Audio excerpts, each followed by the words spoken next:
I do know about a person, a feudal lord, who had lots of snakes on his estate, and it became one of his favorite pastimes to catch these snakes.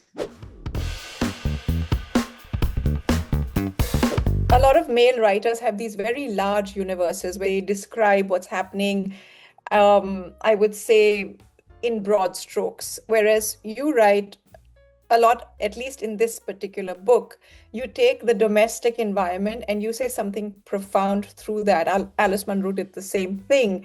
Did you deliberately choose this medium? Nothing deliberate about that, but over the years of my writing sort of journey, I have realized a few things.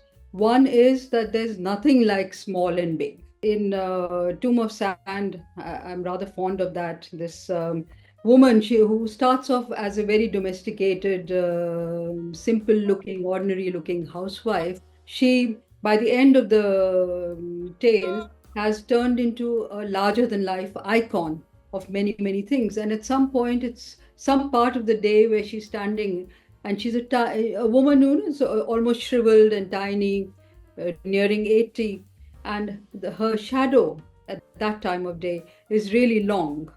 And I think that's really what it is. The most ordinary things have within them all kinds of large possibilities and large echoes and large reverberations. So I don't even have to try and touch those bigger things. I'm just doing my job, following the small, and that small is going to indicate and evoke those larger things quite spontaneously and on their own. I'm quite confident about that. Mundane is the epic.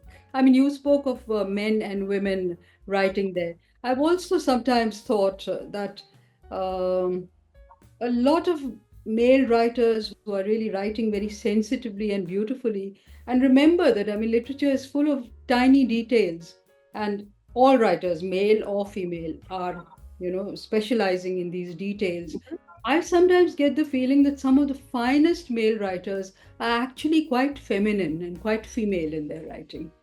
I actually have seen very few male writers write women characters well. Yeah. And Mm, I and Boy, I believe very few. I mean, you Flores. really have to think. Of course. Yeah, Well, there is, after all, I mean, we are living in patriarchies, exactly. patriarchy right across the board. But look at some of the finest writers like, Anna Karenina, Hmm. Madame Bovary. When you come specifically to how they have portrayed women, maybe you will still have problems. But if you come to how they look at life and the kind of details and the kind of very small touches that they relish, then there's something womanly about that. This was my favorite story, and I saw myself running. And I thought it was so interesting because, of course, we always talk about show and tell, but there's always a little bit of tell. But this was all show where this grandson actually becomes Baba in the end. Or at Mhm. least that's what I kind of gathered from this particular story. Mhm. And all these snakes all around it. Where did you get this idea? I do know about a person, a feudal lord, who had lots of snakes on his estate, and it became one of his favorite pastimes to catch these snakes. And he kind of excelled in catching them, and then knowing the poisonous one from the non-poisonous one, and playing with them, and being sort of lauded and applauded as Lord Shiva. Then it's a very well-known thing. I mean, men and feudal lords, certainly, men in power, certainly, love women. And there are all kinds of objectionable things also going on within that, so there's power being used there as well. And somehow these two ideas came together in the story, that here's a man who enjoys this kind of power, and he catches snakes the way he catches women, so it's an idiosyncratic sort of idea which kind of germinated in my head. Things came together and I did a story out of that. You don't make it very easy for the reader to kind of figure out what's happening in your story. They have to really think about it very deeply. For example, that story about the woman who keeps walking around the compound. Can you break that down for us? Mm. For me, the story about the woman going round and round started again in a rather silly sort of way. I mean, I used to take, I mean, this was a neighborhood I lived in earlier. At the moment, I'm not there, but it's a gated neighborhood with lots of apartments, and I had started taking my morning walks, just round and round that neighborhood within the walls.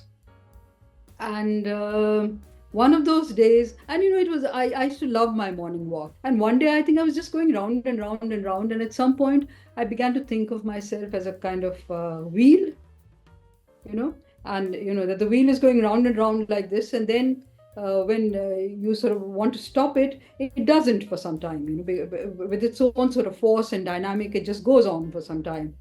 And I just thought of myself like that. And I thought, I'm trying to stop, but I cannot. And that idea just kept growing. And then when I sat down with pen and paper, it turned into a story about a woman who discovers one morning that her legs are disobeying her and they are refusing to stop. So she's just going round and round. And she's wondering, I mean, and again, I mean, it starts with something which is without subtext, and then it builds. without a planned message of any kind. I mean, there's no message that I'm trying to give when I start that. It's just this image of somebody whose legs refuse to listen to her suddenly, and she's going round and round. But as it develops, and she's thinking of how she must stop, and she's thinking that she should step out, maybe because otherwise people will think she's, this is very odd. She's going round and round here, so she should step out. But then she thinks, but I have stopped stepping out. Earlier I used to walk that far away, and then I kept returning closer and closer and closer, and now I'm doing it in the most secure circle, within the neighborhood. And again, that very interesting thing happens, that thing unintentionally you have created mirrors where society, where the way woman is looked at, and so many other things, the way a woman who's single, without any intention of bringing these things out, the story turned into something which was mirroring a lot of this that happens around us. And it became funny also, but I think poignant also. A lot of stories are also centered around death. People are dying in them or have just died in them.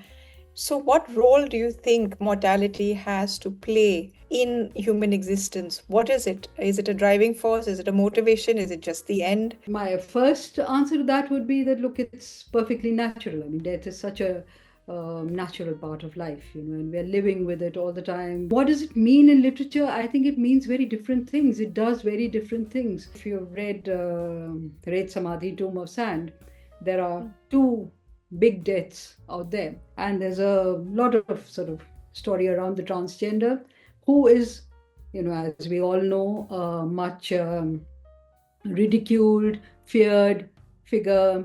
Now, I did not plan this, but somebody pointed it out to me, that there's a whole chapter with just, her name is Rosie, and there's a chapter which says Rosie Mar Gayi. In English, even more cryptic. Daisy translated it, Rosie died. So the whole chapter is Rosie died. I think later, I mean, when it was pointed out to me, I thought, yes, I mean, it says something. What else? There's nothing. So I think death, the depiction of death and bringing in death can do very many, very different things. Death becomes sort of challenges you or demands of you to recognize and re-excavate that heritage of the person. So I think even Rosie died will then want you to recover why her death is so trite. And that itself will make you look at the transgender and her history and her story with hopefully a little more regard and sensitivity. What about in the story where the father dies? What role does death play there? What is the point death is making there? The one where the father dies and you've got this wonderful image of him lying there with his prostrate enlarged genitals on display. Yeah. So in that story. Story which would fit very much if you want, the feminist tirade against patriarchy, because here is again a man who is so besotted by his own power. I mean, there's something sad about him in the sense that he doesn't have that power anymore, but he still doesn't recognize that. He doesn't know it. And again, that's a character we know very well from all around us. It's just the way, the trajectory of this last days of his life and the way it ended and everything, which captures the emptiness of power.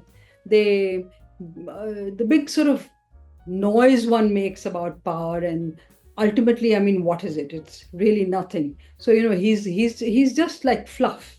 He's seen himself as something huge, but what is he in the end? I mean, he just goes like that and he becomes somebody quite pathetic and quite sad, and you actually feel bad for him, and you're glad that he gets at least the kind of funeral he would like to get. So I think it's just capturing the pathos of this thing called power, which we know can have a sinister face, but is also just such a stupid, meaningless thing. I also remember my grandmother was never still. In fact, I think she kind of said that to me. She said, busy fingers and a still mind. That was her outlook. And I've inherited a little bit of that.